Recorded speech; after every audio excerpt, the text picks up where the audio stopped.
Asiana Megha কিচেনে আপনাদের সবাইকে ওয়েলকাম জানাই। আশা করি সবাই খুব ভালো আছেন। তো কিছু ঘটনার জন্য আমি আপনাদের সঙ্গে কন্টিনিউ ভিডিও শেয়ার করতে পারিনি, এবার কোনো দিন বাদ যাবে না, এবার আমি কন্টিনিউ করব। তো আজকে আমি ঝরঝরে খিচুড়ি করে দেখাবো। এখানে আমি গোবিন্দভোগ চাল নিয়েছি আর নিয়েছি মুগের ডাল।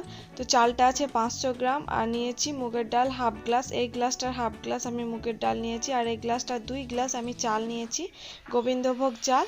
এখানে আমি ভাতের চালের ইউজ করব না। আর নিয়েছি তেজপাতা, পেঁয়াজ কুচি দুটো, কাঁচা লঙ্কা, আর একদিকে নিয়েছি আরও দুটো তেজপাতা, গোটা পেঁয়াজ এবং আদা কুচনো, আর নিয়েছি রসুনের কলি আর দুটো এলাচ।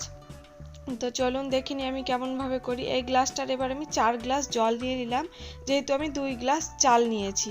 এবার আমি তেজপাতা, পেঁয়াজ কুচিটা মানে গোটা একটা পেঁয়াজকে আমি 4 ভাগ করে নিয়েছি, রসুন, আদা এবং এলাচটাকে ছাড়িয়ে আমি দিয়ে দিলাম। এটাকে এবার আমি ভালো করে ফুটিয়ে নিব। আর হাফ গ্লাস ডালের জন্য আমি দিয়ে দিয়েছি আরও হাফ গ্লাস জলটাতে।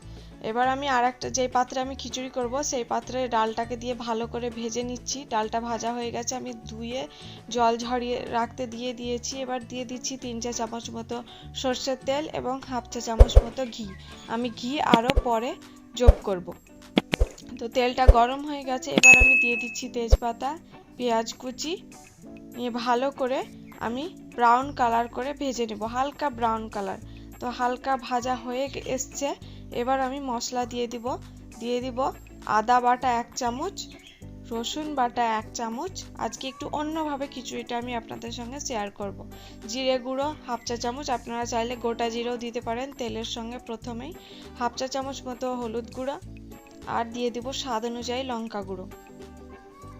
ভালো করে মশলাটাকে আমি কষিয়ে নিয়েছি, দেখুন তেল ছেড়ে দিয়েছি। এবার আমি চাল আর ডালটাকে জল ঝরাতে দিয়েছিলাম, এবার আমি দিয়ে দিলাম। নিয়ে ভালো করে 7-8 মিনিট ধরে আমি ভালো করে কষিয়ে নিব, লো হিটে রেখে, যাতে না লেগে যায়। তো চালটা আমার ভালোভাবে কষানো হয়ে গেছে, দেখতেই পাচ্ছেন। এবার আমি ফুটন্ত জলটা দিয়ে দিব। তো জলটা আমি দিয়ে দিয়েছি। এবার মিডিয়াম হিটে রেখে এটাকে ঢাকনা দিয়ে ঢেকে আমি রান্না করে নেব যতক্ষণ না পুরোপুরি হয়ে যাচ্ছে।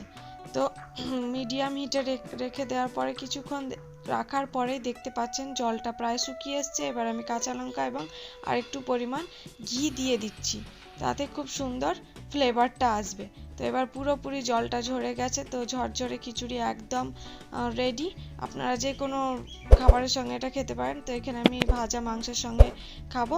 তো আপনার ভালো লাগলে এরকমভাবে ট্রাই করবেন। সবাই খুব ভালো থাকবেন, সুস্থ।